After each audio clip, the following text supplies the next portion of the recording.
Hi hello എല്ലാവർക്കും നമസ്കാരം. നമ്മുടെ കൈയൊന്നും വേദനിക്കാതെ ഈസി ആയിട്ട് എങ്ങനെ ഒരു ചപ്പാത്തി ഉണ്ടാക്കാമെന്ന് നോക്കിയാലോ. നമുക്ക് ചപ്പാത്തി ഉണ്ടാക്കുന്ന അളവ് എത്ര എണ്ണം വേണോ അതിൻ്റെ അളവിനനുസരിച്ച് വെള്ളം എടുക്കുക. ആവശ്യത്തിന് വെള്ളം എടുക്കുക. അതിലേക്ക് ഞാനിവിടെ 2 ചപ്പാത്തിയാണ് ഉണ്ടാക്കുന്നത്. അപ്പോൾ അതിന് 1/4 ടീസ്പൂണോളം ഗോതമ്പ് പൊടി എടുത്ത് ഞാൻ ഈ വെള്ളത്തിലേക്ക് ചേർക്കുന്നു. ഇത് നമ്മൾ ഇച്ചിരി കൂടുതൽ ചപ്പാത്തി ഉണ്ടാക്കണമെന്നുണ്ടെങ്കിൽ 1 സ്പൂണൊക്കെ നമ്മൾക്ക് ഇതിലേക്ക് ഇതേപോലെ നന്നായി മിക്സ് ചെയ്ത് വെള്ളത്തിൽ മിക്സ് ചെയ്യുക. കാരണം ഇതിൽ കട്ടയൊന്നും ഇല്ലാതെ നമ്മൾ ഇങ്ങനെ ഇളക്കുമ്പോൾ തന്നെ എല്ലാം മിക്സായി പോകും, നല്ലതാകും. അതിനുശേഷം നമ്മൾ ഇത് സ്റ്റൗ ഓൺ ചെയ്ത് ഇത് സ്റ്റൗവിൽ വെച്ച് നന്നായി തിളപ്പിക്കുന്നുണ്ട്.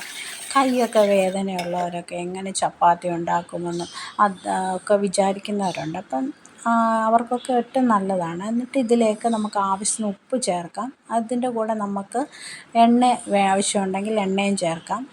അതിനുശേഷം തിളച്ച ശേഷം ഈ ബാക്കി മാവും കൂടി ഇതിലേക്ക് നമുക്ക് ആഡ് ചെയ്ത് ഇതേപോലെ സ്പൂൺ വെച്ച് നന്നായി ഒന്ന് മിക്സ് ചെയ്ത ശേഷം സ്റ്റൗ ഓഫ് ചെയ്യുക. അതിനുശേഷം നമുക്ക് ഇത് നന്നായി തണുക്കുമ്പോൾ നമുക്ക് ഇത് കൈ വെച്ച് നമുക്കിത് നന്നായിട്ട് നമുക്ക് ഇളക്കാൻ പറ്റും. നിങ്ങൾ നോക്കിക്കേ, ഞാനിവിടെ എൻ്റെ വിരൽ മാത്രം ഉപയോഗിച്ചാണ് ഞാനിങ്ങനെ ഈ ചപ്പാത്തി കുഴയ്ക്കുന്നത്. നോക്കി എന്ത് സോഫ്റ്റാന്ന് നോക്കി. നേരത്തെ പോലെ അടിച്ചും ഇടിച്ചും ഒന്നും ചപ്പാത്തി പരത്തേണ്ട കാര്യമില്ല. കൈക്ക് വേദനയുള്ളവർക്കൊക്കെ സിമ്പിളായിട്ട് ഇങ്ങനെ ജസ്റ്റ് ഒന്ന് കുഴച്ചാൽ മതി. നല്ല സോഫ്റ്റാണ്. നിങ്ങളൊക്കെ ട്രൈ ചെയ്ത് നോക്കണം. ഞാനിവിടെ ഇത് രണ്ടും ഞാൻ 2 ഉരുളകളായിട്ട് മാറ്റി വെച്ച് ഞാൻ നിങ്ങളെ കാണിക്കാം എത്ര സോഫ്റ്റാണെന്നൊന്ന് നോക്കിക്കേ. കണ്ടോ, ഞെക്കുമ്പോൾ തന്നെ നിങ്ങൾക്കത് മനസ്സിലാവുന്നില്ലേ? അത്ര സോഫ്റ്റാവും. ചപ്പാത്തി ഉണ്ടാക്കിയാലും നല്ലതാണ്, ടേസ്റ്റാണ്. അതേപോലെ തന്നെ നമുക്കെന്താ സോഫ്റ്റാണ്. അതിനുശേഷം ഞാൻ ഇത് രണ്ടും അതേപോലെ ഉരുളകളാക്കി ഞാൻ വെക്കുന്നുണ്ട്. ഈ വെക്കുന്ന ഇത് നമുക്ക് വേണമെങ്കിൽ റെസ്റ്റ് ചെയ്യാൻ വെക്കാം കേട്ടോ.